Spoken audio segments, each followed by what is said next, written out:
الحمدللہ وکفا وسلام علی عبادہ الذین اصطفیٰ وعلی آلہ وصحابہ اجمعین اما بعد فاعوذ باللہ من الشیطان الرجیم بسم اللہ الرحمن الرحیم۔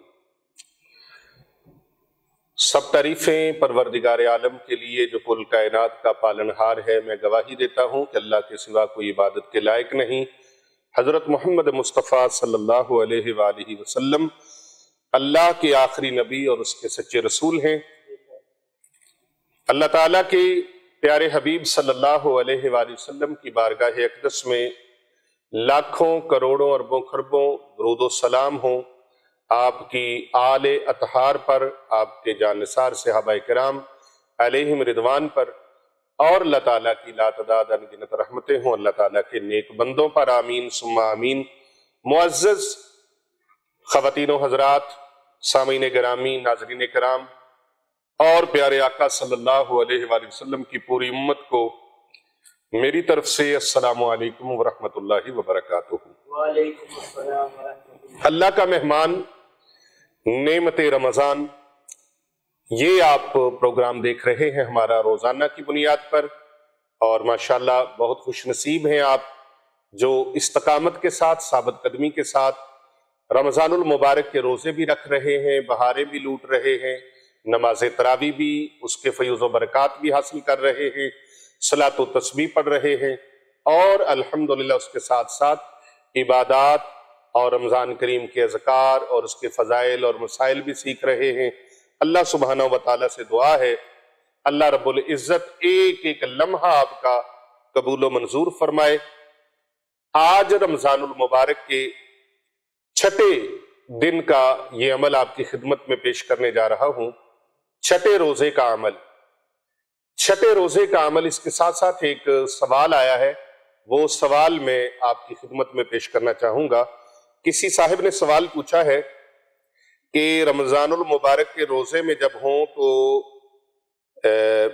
ہم ٹوتھ پیسٹ کر سکتے ہیں، مسواک کر سکتے ہیں؟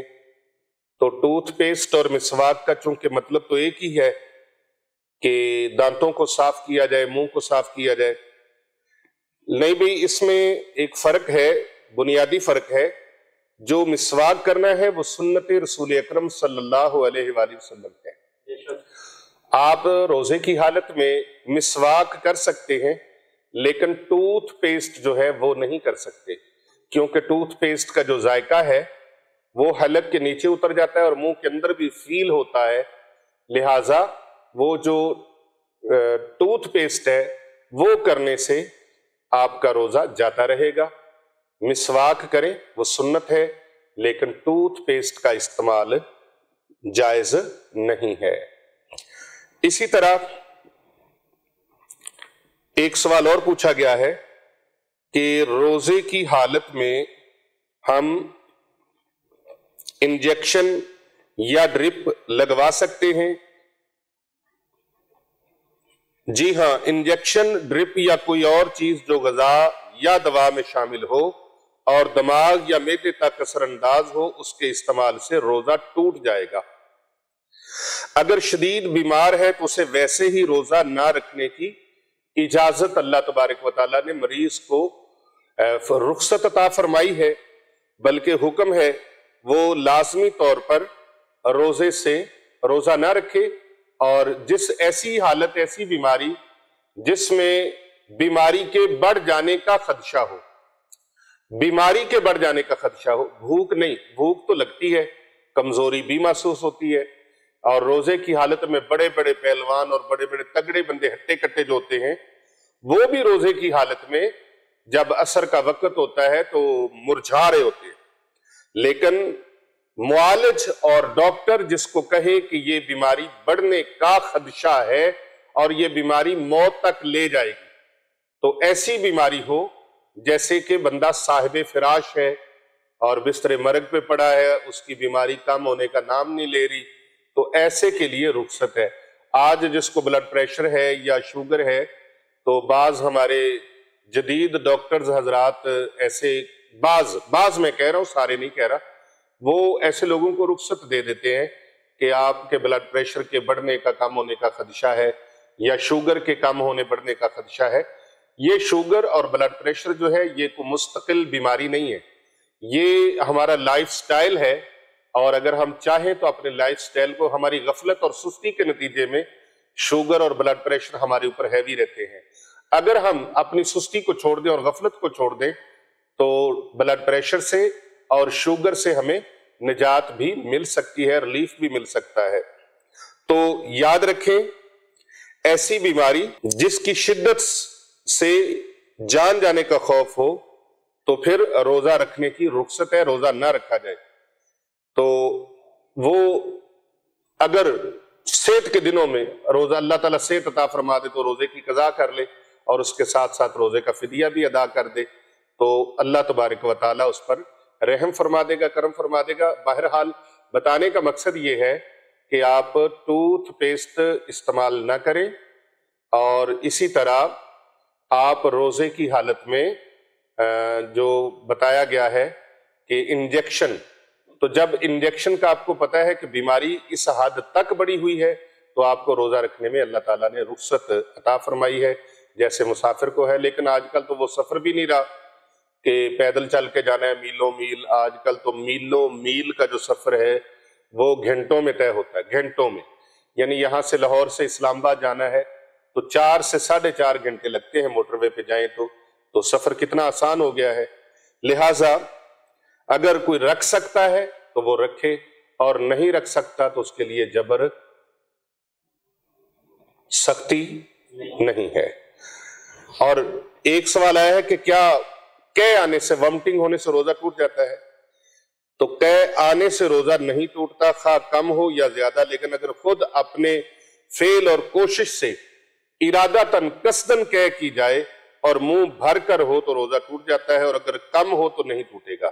بہرحال اس میں علماء کا جو ہے وہ اختلاف ہے کہ قے آنے سے، کیونکہ قے باہر آئی ہے، اندر کوئی چیز نہیں گئی، اور اگر اس میں سے کوئی ایک، جس طرح زکام کو لوگ کھینچ لیتے ہیں یا پانی کو اپنے حلق سے نیچے اتار لیتے ہیں، تو اس طرح اگر حلق سے نیچے اتار لیا اس کو تو پھر روزہ ٹوٹ جاتا ہے. اور اگر باہر نکلی ہے، جیسے خون، بلڈ نکلا ہے باہر، جسم کے کسی حصے سے باہر نکلا ہے، خون بہہ گیا ہے، تو روزہ نہیں ٹوٹتا. اسی طرح ومٹنگ ہوئی ہے تو وہ منہ بھر کے ہوئی ہے یا تھوڑی ہوئی ہے، لیکن اس کا کچھ قطرہ یا کچھ حصہ واپس حلق کے نیچے نہیں گیا تو وہ روزہ نہیں ٹوٹا. اور ومٹنگ آنے سے روزہ ٹوٹتا نہیں ہے، تھوڑی آئے یا زیادہ ہے، لیکن قصداً جان بوجھ کر منہ کے اندر ایسے جس طرح کی انگلی مار کر جان بوجھ کر قے کی جا رہی ہے تو پھر اس طرح سے روزہ ٹوٹ جائے گا. جس شخص کو حالت روزہ میں از خود قے آ جائے اس پر قضا نہیں، اور اگر جان بوجھ کر قے کی تو وہ اس روزے کی قضا کرے گا. یہ حدیث مبارکہ ہے، حضرت سیدنا ابو ہریرہ رضی اللہ تعالیٰ عنہ اس کے راوی ہیں، اور انہوں نے فرمایا کہ نبی اکرم صلی اللہ علیہ وآلہ وسلم سے ہم نے سنا. اور یہ حدیث مبارکہ ترمذی شریف کے اندر، سنن ابن ماجہ شریف کے اندر موجود ہے. اور حدیث مبارکہ ہے من زرعت القی فلیس علیہ قضاء ومن استقاء عمدا فلیقضی. اللہ اکبر. جس شخص کو حالت روزہ میں خود بخود قے آ جائے اس پر قضا نہیں، اور جان بوجھ کر قے کی تو وہ قضا کرے، روزے کی قضا کرے. دانتوں سے خون نکلنے کی صورت میں روزہ ٹوٹتا ہے یا نہیں ٹوٹتا؟ دانتوں سے خون نکل کر حلق میں داخل ہو جائے یا خود اسے نگل لیا جائے، ایسی صورت میں خون اگر تھوک پر غالب ہے تو روزہ ٹوٹ جائے گا. اس صورت میں صرف قضا واجب ہوگی، کفارہ نہیں. اور اگر تھوک خون پر غالب ہو تو روزہ نہیں ٹوٹے گا. یعنی ہلکا سا اس کے اندر خون کی آمیزش ہے، کلر کی آمیزش ہے، اور تھوک زیادہ غالب ہے، سفید پانی زیادہ غالب ہے تو وہ روزہ نہیں ٹوٹے گا. محترم سامعین کرام، جس طرح میں نے ابتدائی سوال کے بارے میں بتایا تھا کہ روزے کی حالت میں ٹوتھ پیسٹ سنت مسواک تو سنت ہے اور بلکہ جائز ہے اور سنت بھی ہے، سنت کا ثواب بھی ہے، لیکن ٹوتھ پیسٹ کے حوالے سے چونکہ اور بھی سوال ہے، تو اس سے دانت صاف تو ہوتے ہیں لیکن اس کا ذائقہ وہ حلق سے نیچے اترنے کا احتمال موجود رہتا ہے، اسی لیے اس سے پرہیز کیا جائے، اجتناب کیا جائے۔ اللہ تعالیٰ سمجھنے کی ہمیں توفیق عطا فرمائے۔ تو آج رمضان المبارک کا چھٹا روزہ ہے بعد از نماز فجر۔ قرآن مجید فرقان حمید کی سورہ آل عمران کی آیت نمبر 26، اسے 21 ٹائمز پڑھنا ہے، یعنی 26 نمبر آیت ہے سورہ آل عمران کی، اور اسے 21 مرتبہ آپ نے پڑھنا ہے۔ اعوذ باللہ من الشیطان الرجیم، بسم اللہ الرحمن الرحیم۔ قل اللہم مالک الملک تؤتی الملک من تشاء وتنزع الملک ممن تشاء وتعز من تشاء وتذل من تشاء بیدک الخیر انک علی کل شیء قدیر۔ اس آیت مبارکہ کو 21 ٹائمز 21 مرتبہ فجر کی نماز کے بعد اپنی جگہ سے اٹھنے سے پہلے اس کو آپ نے وہاں پڑھنا ہے۔ زبانی یاد ہے تو زبانی بھی پڑھ سکتے ہیں، قرآن مجید کے اوپر دیکھ کر بھی آپ اس کو پڑھ سکتے ہیں، اور میں امید کرتا ہوں جب آپ 21 ٹائمز پڑھیں گے اللہ رب العزت کے کرم سے یہ آیت مبارکہ آپ کو حفظ ہو جائے گی، اور قرآن پاک کی ایک آیت کو حفظ کر لینا 1000 نفل پڑھنے سے بھی زیادہ اللہ ثواب عطا فرماتا ہے۔ پھر بعد از نماز ظہر 21 مرتبہ یہ دعائے مبارکہ آپ نے پڑھنی ہے۔ بسم اللہ الرحمن الرحیم، اللہم انی اعوذ بک من الکفر والفقر، اللہم انی اعوذ بک من عذاب القبر لا الہ الا انت۔ اے اللہ میں تیری پناہ مانگتا ہوں کفر اور غربت سے، اور میں تیری پناہ مانگتا ہوں عذاب قبر سے، تیرے سوا کوئی عبادت کے لائق نہیں۔ کتنی خوبصورت دعا ہے پروردگار عالم کے سامنے، یا اللہ کفر اور غربت سے، غربت کفر تک لے جاتی ہے، کفر اور غربت سے یا اللہ میں پناہ مانگتا ہوں۔ جس کو اللہ غربت سے پناہ عطا فرما دے، کفر سے پناہ عطا فرما دے، وہ ایمان کی سلامتی کے ساتھ دونوں جہانوں میں کامیاب ہے، دونوں جہانوں میں کامیاب ہے۔ اللہ کفر سے بھی بچا لے گا، غربت سے بھی بچا لے گا، اور رب کی پناہ میں جب بندہ آ گیا، عذاب قبر سے اللہ نے بچا لیا، تو پھر آپ بتائیے کہ اس پر رب کی رحمتیں کس طرح برسیں گی۔ پہلے مہینہ ہی رحمتوں کا ہے، لوٹ سیل میلہ لگا ہوا ہے، اور اس لوٹ سیل میلے میں اللہ تبارک و تعالیٰ کی رحمت پکار رہی ہے، میرے بندو مانگ لو جتنا مرضی مانگ لو، جو چاہتے ہو مانگ لو، تجھے عطا کر دیا جائے گا۔ ناظرین کرام، پھر بعد نماز عصر آپ نے 7 مرتبہ آیت الکرسی کا کڑا لگانا ہے، 7 مرتبہ آیت الکرسی کا کڑا لگانا ہے اپنے اوپر۔ بسم اللہ الرحمن الرحیم، اللہ لا الہ الا هو الحی القیوم لا تأخذہ سنۃ ولا نوم لہ ما فی السماوات وما فی الارض من ذا الذی یشفع عنده الا بإذنہ یعلم ما بین ایدیہم وما خلفہم ولا یحیطون بشیء من علمہ الا بما شاء وسع کرسیہ السماوات والارض ولا یؤودہ حفظہما وہو العلی العظیم۔ 7 مرتبہ آپ نے آیت الکرسی پڑھنی ہے، اپنے ہاتھوں پر پھونک لگانی ہے، اور پورے بدن پر ہاتھ پھیر لینے ہیں، اور گھر کے اندر اگر موجود ہے تو پورے گھر میں چاروں اطراف میں پھونک لگا دیں، سارے گھر والوں کی نیت کر کے اور گھر کی نیت کر کے۔ اگر آپ اپنے آفس میں ہیں تو آفس میں پھونک لگا دیں، اگر آپ اپنی فیکٹری میں ہیں فیکٹری میں پھونک لگا دیں، کارخانے میں ہیں کارخانے میں پھونک لگا دیں، سفر میں ہیں گاڑی میں ہیں گاڑی میں پھونک لگا دیں، یعنی جس طرف توجہ کر کے تصور میں آپ پھونک لگائیں گے انشاءاللہ وہ ساری چیزیں رب کے حصار میں آ جائیں گی، اللہ کی حفاظت میں آ جائیں گی۔ اسی طرح پھر آپ نے بعد از نماز مغرب آپ نے یہ دعائے مبارکہ پڑھنی ہے، سبحان اللہ و بحمدہ سبحان اللہ العظیم 11 مرتبہ۔ بعد از نماز مغرب بعد از افطاری 11 بار سبحان اللہ و بحمدہ سبحان اللہ العظیم، اور پھر عشاء کی نماز کے بعد نماز تراویح کے بعد آپ نے 21 مرتبہ یہ دعائے مبارکہ پڑھنی ہے جو نبی اکرم صلی اللہ علیہ وآلہ وبارک وسلم کے روضہ مبارک پر ماہ رمضان کریم ہے. میں دعا کرتا ہوں جو بھی میری اس دعا پر آمین کہے اللہ تبارک و تعالی مدینہ پاک کی ان کو حاضری نصیب فرمائے، بیت اللہ شریف کا طواف اسی سال اسی مہینے نصیب فرمائے، اللہ ان کے مقدر کھول دے، قسمت کا ستارہ اللہ عروج پر پہنچا دے اور ان کے لیے سامان ہو جائے مکہ مکرمہ اور مدینہ منورہ کی حاضری کا. تو آپ جب نبی اکرم صلی اللہ علیہ وآلہ وسلم کی بارگاہ میں درود و سلام کے لیے حاضر ہوں گے، باب السلام کی طرف سے داخل ہوں، تو سرکار دو جہاں صلی اللہ علیہ وآلہ وسلم کے روضہ مبارک پر آپ کی جالیوں کے اوپر ایک مرتبہ نہیں بار بار یہ دعائے مبارکہ لکھی ہوئی ہے. بسم اللہ الرحمن الرحیم، لا الہ الا اللہ المالک الحق المبین محمد الرسول اللہ صادق الوعد الامین. یہ ریاض الجنت کے اندر بھی لکھی ہوئی ہے. اور آقا صلی اللہ علیہ وآلہ وسلم کے روضہ مبارک پر آپ کے چہرے مبارک کے سامنے جو جالیاں ہیں مواجہ شریف کے اوپر بھی یہ لکھا ہوا ہے، لا الہ الا اللہ المالک الحق المبین محمد الرسول اللہ صادق الوعد الامین. 100 مرتبہ اگر کوئی 3 دن تک لگاتار اس کو پڑھتا رہے ہر نماز کے بعد، انشاءاللہ تعالی امید واسق ہے کہ رب تعالیٰ اس کے اوپر جتنا بھی قرض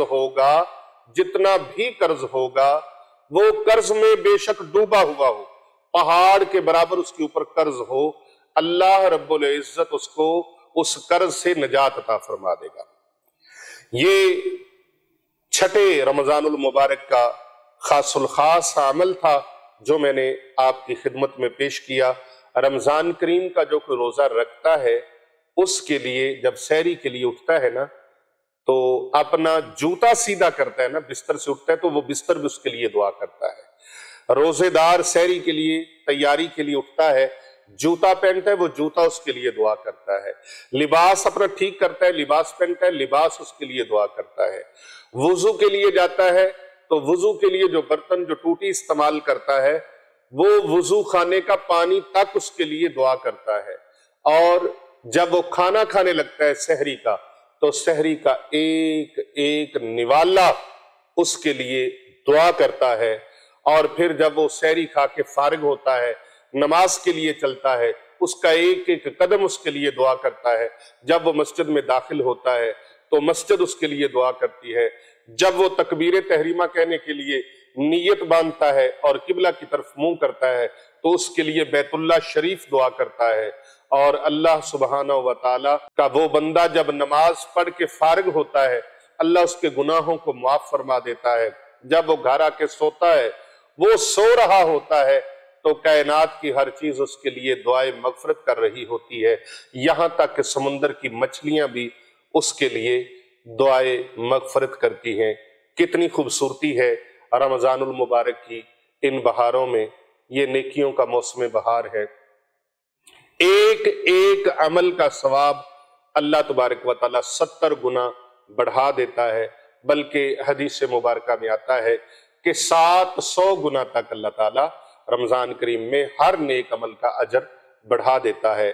اللہ تبارک و تعالی سے دعا ہے اللہ تعالیٰ ان اعمال کی برکت سے ہمیں پنپنے کی، بڑھنے کی اور تعمیر و ترقی کے اللہ توفیق عطا فرمائے، اور زیادہ سے زیادہ لوگوں کی بھلائی کی نیت سے، خیر کی نیت سے، بھلے کی نیت سے، آسانی کی نیت سے اس پیغام کو زیادہ سے زیادہ لوگوں تک بھیجیں.